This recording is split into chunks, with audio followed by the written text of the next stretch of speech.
I'll write part 1 of the story in 800 words using simple English, in third-person style with Korean names, and make it interesting. I won't include any headings. A Cherry Blossom Promise, Part 1. The spring air was cool as Jiho walked through the park near his small apartment. Cherry blossom trees lined the path, their pink petals falling gently like snow. Jiho came here often after his long shifts at the car factory. Today was special, though. It was exactly 5 years since he had left his hometown to find work in the big city. Jiho sat on his favorite bench and opened his lunchbox. He was 30 years old now, but his mother still called every Sunday to ask if he was eating well. He smiled, thinking about her. The city was exciting, but sometimes very lonely. A soft sound caught his attention. A young woman sat under a cherry tree not far away. She held a camera and was taking pictures of the falling blossoms. What made Jiho curious was that she was crying quietly while she worked. Jiho watched her for a moment. She wore a simple blue dress and had her hair tied back. Something about her seemed familiar, but he couldn't place it. When she turned slightly, he realized with surprise that it was Sumi, a girl he had known from school many years ago. Sumi had been the top student in their class. Everyone expected her to become a famous photographer someday. Jiho had always been too shy to talk to her back then. He debated whether to approach her now. She clearly wanted to be alone, but seeing her cry made him concerned. After a few minutes of inner debate, he stood up and walked toward her. "Sumi? Is that you?" he asked softly. She looked up quickly, wiping her eyes. For a moment she seemed confused, then recognition dawned on her face. "Jiho? Park Jiho from Mrs. Kim's class?" Jiho nodded, relieved she remembered him. "Sorry to bother you. I just saw you and thought I should say hello." Sumi smiled, though her eyes were still sad. "Please sit down. It's nice to see a familiar face today." They talked about simple things at first, where they lived, what jobs they had. Jiho learned that Sumi worked for a small magazine taking photos. Not the famous career everyone had expected, but she seemed okay with it. "My father is sick," she finally said, explaining her tears. "The doctors say he needs an operation, but it costs too much money. I've been taking extra photo jobs, but it's not enough." Jiho nodded quietly. He understood family problems. His own father had passed away 3 years ago, leaving his mother alone in their small village. "I'm sorry," he said. "That must be very hard." They sat in silence for a while, watching the cherry blossoms fall. Then Jiho had an idea. "I have a friend who works at the hospital. Maybe he can help find a cheaper way for your father's operation." Sumi looked at him with surprise. "You would do that? We barely know each other." Jiho shrugged. "We're from the same hometown. That means something, doesn't it?" For the first time, Sumi smiled fully. "Yes, I guess it does." They exchanged phone numbers. As Jiho was about to leave, Sumi asked him to wait. She took his picture under the cherry trees. "So I'll remember this day," she explained. The next week, Jiho introduced Sumi to his friend Do-hyun, who worked as a nurse. Do-hyun knew about a special program that helped people who couldn't afford medical care. He helped Sumi fill out the application forms for her father. While they waited to hear back about the program, Jiho and Sumi began meeting regularly at the Cherry Blossom Park. She showed him her photography, and he told her stories about his work at the factory. Slowly, a friendship formed between them. One evening, as they walked through the falling petals, Sumi's phone rang. It was the hospital. Her father had been accepted into the program. The operation would be mostly paid for. Sumi cried again, but this time from happiness. Without thinking, she hugged Jiho tightly. "Thank you," she whispered. "I don't know how to repay you." Jiho felt his face grow warm. "There's no need. I'm just glad it worked out." Later that night, Jiho couldn't sleep. Meeting Sumi again had stirred something in him, a feeling that perhaps the loneliness of city life might not last forever. He thought about asking her to dinner, somewhere nice, not just their usual park bench. The next morning, Jiho found a small envelope had been slipped under his door. Inside was a beautiful photo of himself under the cherry trees, looking peaceful and kind. On the back, Sumi had written, "To new beginnings. Thank you for your help when I needed it most." Jiho smiled as cherry blossoms continued to fall outside his window. Sometimes the best things in life happened when you least expected them. A Cherry Blossom Promise. Part 2. 3 weeks after Sumi's father was accepted into the medical program, Jiho found himself standing outside the hospital, holding a small bouquet of flowers. He had visited twice before with Sumi, but today he came alone. Her father's operation was scheduled for tomorrow, and Jiho wanted to offer his support. The hospital smell made Jiho uncomfortable. It reminded him of his own father's final days. He pushed the thought away and walked to room 312. He knocked softly and heard a weak voice say, "Come in." Mr. Kim was sitting up in bed, looking thin but alert. His eyes brightened when he saw Jiho. "Ah, the young man who helped my daughter. Come in, come in." Jiho bowed respectfully and placed the flowers on the bedside table. "How are you feeling today, sir?" "Better than yesterday," Mr. Kim said with a small smile. "The doctors say I have a good chance, all thanks to you." Jiho shook his head. "I only made one phone call. It was my friend Do-hyun who knew about the program." Mr. Kim motioned for Jiho to sit in the chair beside the bed. "Sumi told me you were humble. She also said you work hard at the car factory." Jiho nodded, feeling suddenly shy. Had Sumi been talking about him to her father? "She's at the magazine office today," Mr. Kim continued. "Some big assignment. She's very dedicated to her work." "Yes, she is," Jiho agreed. "Her photos are really beautiful." Mr. Kim reached for a folder on his table and handed it to Jiho. "Look at these. She won't show them to anyone else yet." Inside were photos of the cherry blossom park where Jiho and Sumi had been meeting. The images captured the soft pink petals against the blue sky. People walking and sitting, children playing. One photo showed Jiho sitting on their bench, looking thoughtful as he gazed at the trees.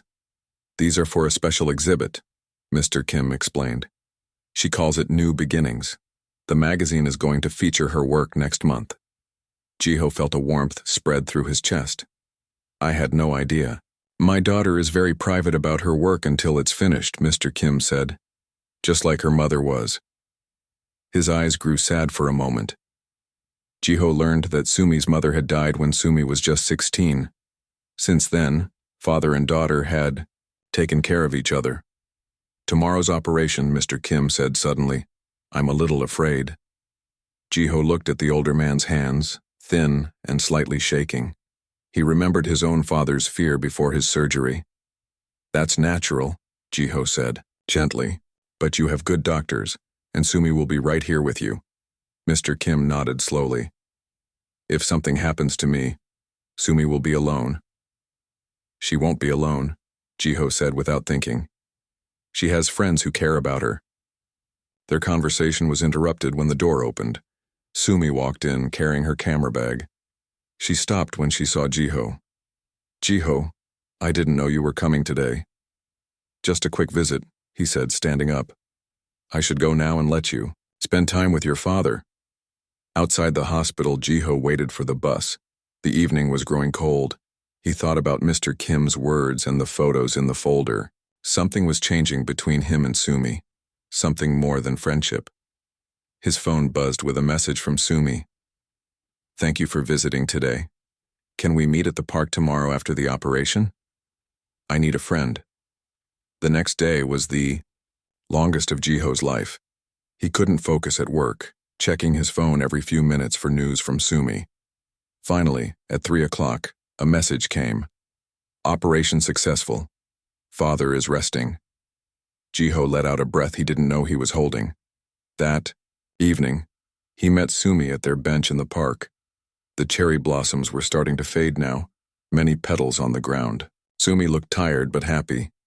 "The doctors say he should recover well," she told Jiho. They removed the tumor completely.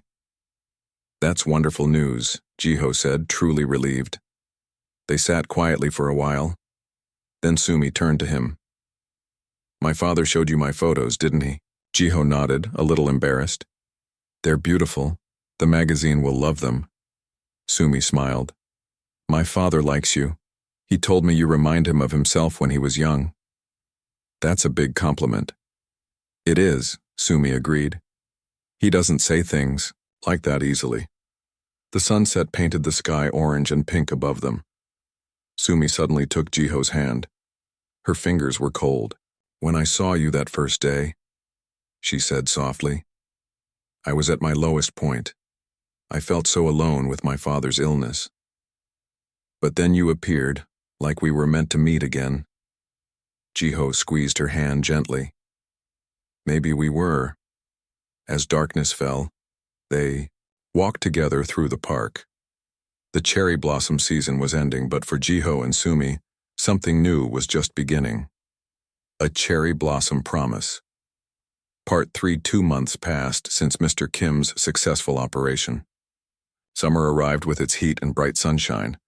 The cherry blossoms were long gone, replaced by deep green leaves. Jiho and Sumi continued to meet, sometimes at the park, sometimes at small coffee shops around the city. Sumi's photo exhibition, New Beginnings, opened at a small gallery near her office. On opening night, Jiho arrived early, wearing his only suit. He felt nervous among the art crowd but wanted to support Sumi on her important day. The gallery walls displayed large photos of the cherry blossom park through different times of day. Jiho recognized their bench, the pathways, and the trees where they had first reconnected. In one corner hung the photo of himself looking up at the falling petals. Seeing it displayed made him feel strangely proud. What do you think? Sumi appeared beside him, wearing a simple black dress. She looked different tonight, more confident than he had ever seen her. It's amazing, Jiho said honestly. Everyone loves your work. It was true. The gallery was filling with people who moved slowly from photo to photo, nodding and discussing the images in low voices. Several red dots appeared next to the photos, showing they had been sold. My boss is here tonight, Sumi said, pointing discreetly to an older woman in expensive clothes. She wants to talk about giving me more important assignments at the magazine. That's wonderful news, Jiho said. He felt happy for Sumi, but also a small worry grew inside him. More important work might mean Sumi would have less time for their meetings. Mr. Kim arrived later, still moving slowly but looking much healthier than before. He hugged his daughter proudly, then shook Jiho's hand. Good to see you, young man, he said warmly. Sumi tells me you've been taking good care of her while I recovered. Jiho blushed. We've just been spending time together as friends. Mr. Kim gave him a knowing look that made Jiho wonder how much Sumi had told her father about their growing relationship. The night was a big success. By the end, most of Sumi's photos had sold, and her boss had publicly praised her talent. As people began to leave, Sumi's boss approached her with a serious expression. I need to speak with you, she said. Can you come to my office tomorrow morning? After she walked away, Sumi turned to Jiho with excitement in her eyes. I think she's going to offer me the job in New York.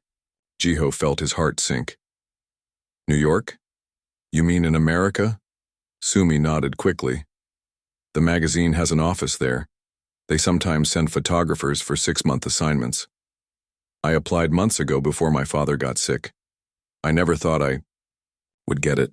Mr. Kim joined them, overhearing the conversation. New York would be a wonderful opportunity for you, he said to his daughter. But what about you, father? Your health? Sumi began. I'm getting stronger every day, Mr. Kim insisted. And your cousin Minna has offered to stay with me. You shouldn't worry about me.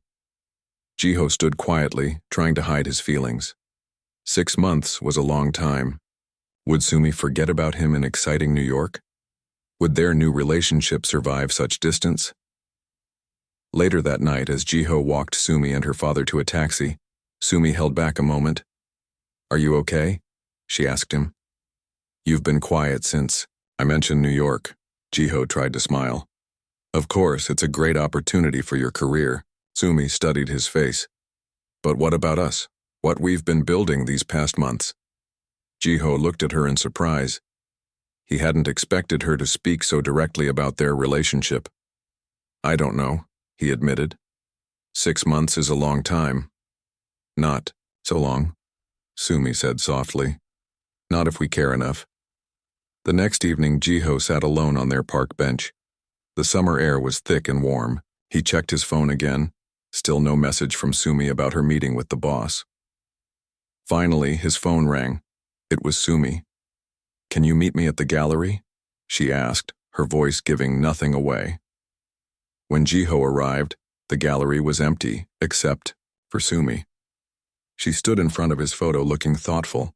Did you get the job? He asked. Sumi turned to him. Yes, they want me to go for 6 months starting in August. Jiho nodded slowly, trying to be happy for her. That's great news, congratulations. I have a question for you, Sumi said suddenly. Would you wait for me? Jiho felt his heart beat faster. Wait for you? Yes, Sumi said. These months with you have been special. I don't want to lose what we have. Jiho stepped closer to her. I would wait, he said simply. But 6 months is... Actually, Sumi interrupted with a small smile.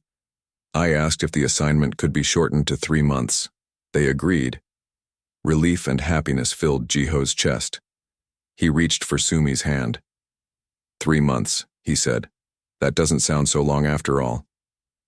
As they left the gallery together, Jiho realized that sometimes distance wasn't measured in miles, but in how much two people were willing to bridge the gap between them.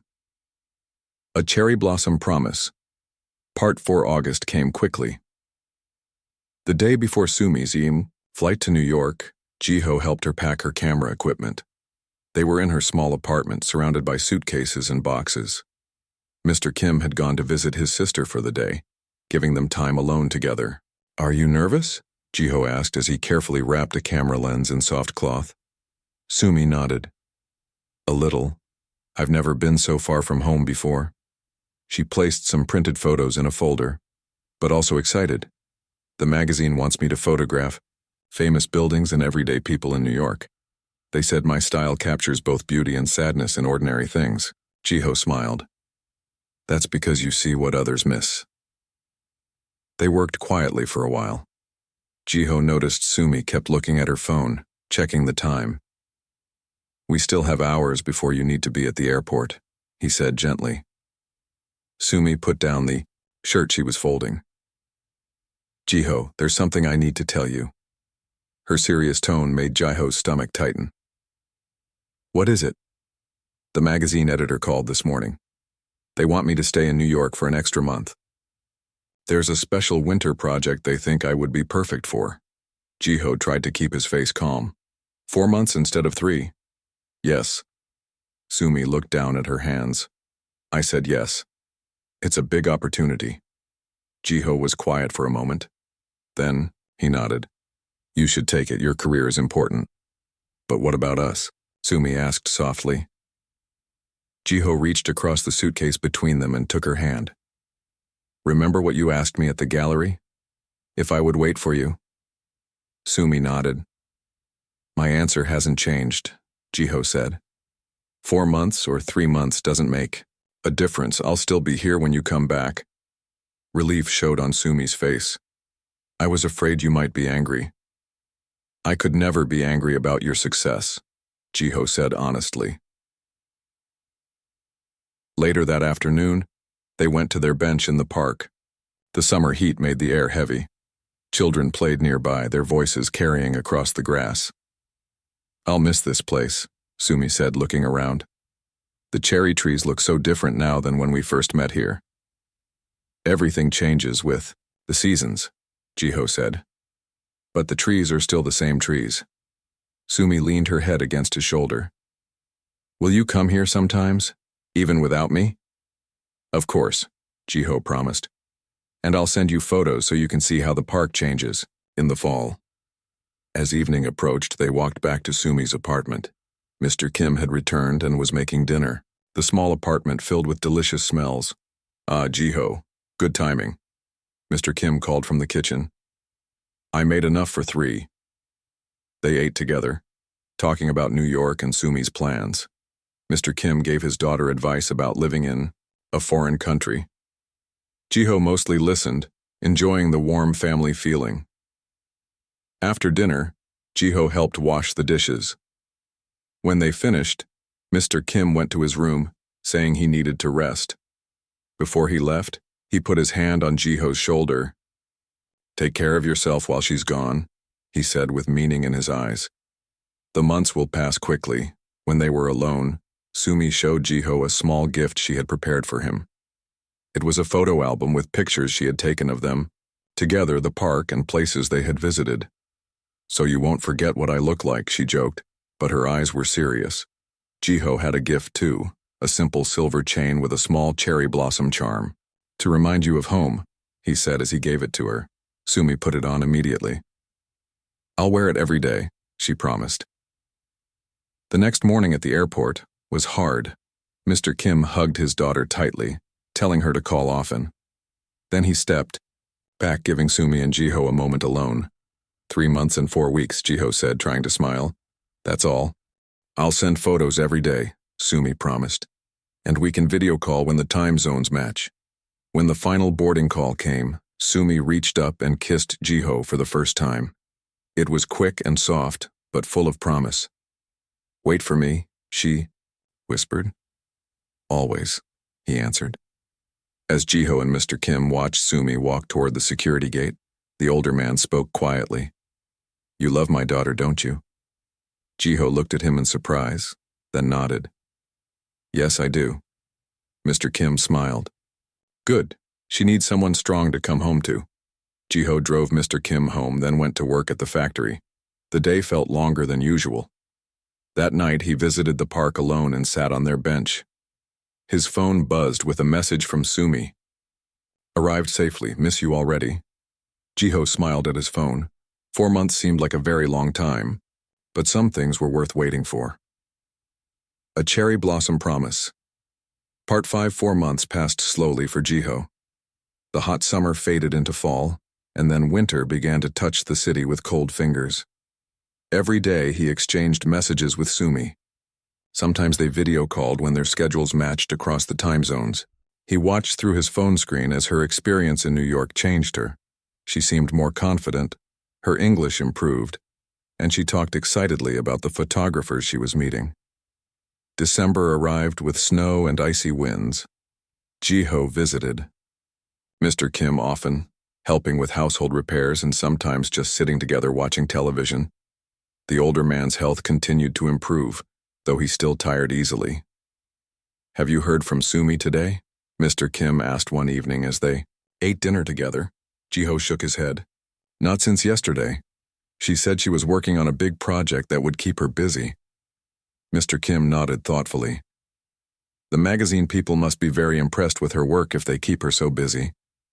Jiho tried not to worry, but Sumi's messages had become shorter and less frequent in the past 2 weeks. Sometimes she would not respond for a whole day. Was she just busy, or was she perhaps meeting new people, forgetting about him? On the coldest day of December, Jiho received a strange message from Sumi. "Check your mailbox today." When he got home from work, Jiho found a large envelope waiting for him. Inside was a plane ticket to New York, dated for the following week, and a short note. "Surprise. My boss is paying for your ticket as a thank you for letting me stay the extra month. Come see my final exhibition. Love, Sumi." Jiho stared at the ticket in shock. He had never been on a plane before, never left Korea. The thought of flying across the world both excited and terrified him. He called Mr. Kim immediately to ask for advice. "You must go," Mr. Kim said firmly. "My daughter has worked hard for this moment. She wants you there." "But I don't speak English well," Jiho worried. "And New York is so big." "Sumi will help you," Mr. Kim assured him. "This is a rare opportunity, take it." 1 week later, Jiho sat nervously on a plane, watching Korea disappear beneath the clouds. The flight was long and uncomfortable, but excitement kept him awake through most of it. He practiced simple English phrases from a book he had bought. When he finally walked through the arrival gate at JFK Airport, tired and confused, he saw Sumi waiting. She wore a red coat and the cherry blossom necklace he had given her. Her hair was shorter now and she looked somehow older, more sophisticated. "Ji-ho!" she called, running to him. When she hugged him, all his doubts and fears disappeared. Sumi had arranged for him to stay in her small apartment while her roommate was away visiting family. The city amazed Ji-ho. So tall, so loud, so different from home. Sumi showed him around, laughing at his wide-eyed expressions. "The exhibition opens tomorrow night," she told him as they ate dinner in a small restaurant. "I'm nervous about what you'll think." "I'm sure it will be beautiful," Ji-ho said sincerely. The next evening, Sumi left early to help set up the gallery. Ji-ho arrived later wearing a new suit he had bought specially for the trip. The gallery was in a tall building in Manhattan, much fancier than the one in Korea. Many people filled the space, speaking English too fast for Ji-ho to understand. Sumi's photos covered the walls, some from Korea, including their cherry blossom park, but many from New York. Ji-ho walked slowly, looking at each one. They told a story of two worlds connected by one photographer's eyes. In the center of the main wall hung a large photo that made Ji-ho stop and stare. It showed him sitting on their bench in the park, cherry blossoms falling around him, while, in a mirror-like effect, the other half showed the same bench in winter empty except for snow. The title beneath it read, "Waiting, a Study in Love." "Do you like it?" Sumi's voice came from behind him. Ji-ho turned to find her watching him nervously. "It's beautiful," he said. "Is this how you see me? Waiting in different seasons?" Sumi nodded. "Every day we were apart I thought about you in that park. It gave me strength to work hard here." A woman in elegant clothes joined them. "Sumi, everyone loves your work," she said in English.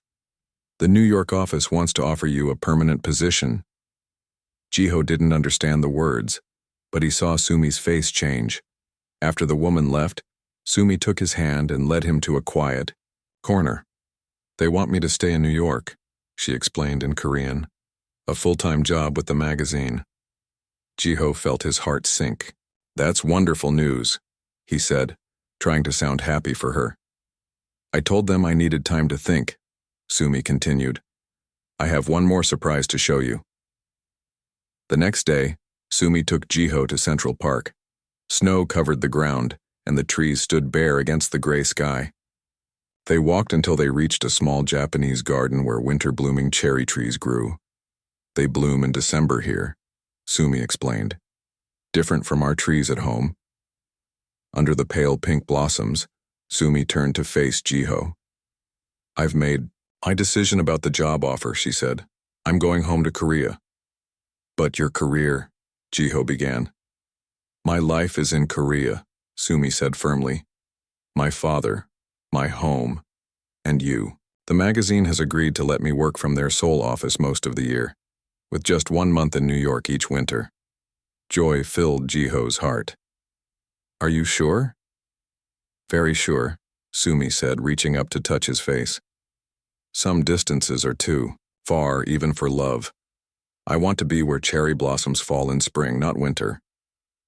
Under the December cherry trees of New York, Ji-ho kissed Sumi, knowing that soon they would both be home, waiting together for spring.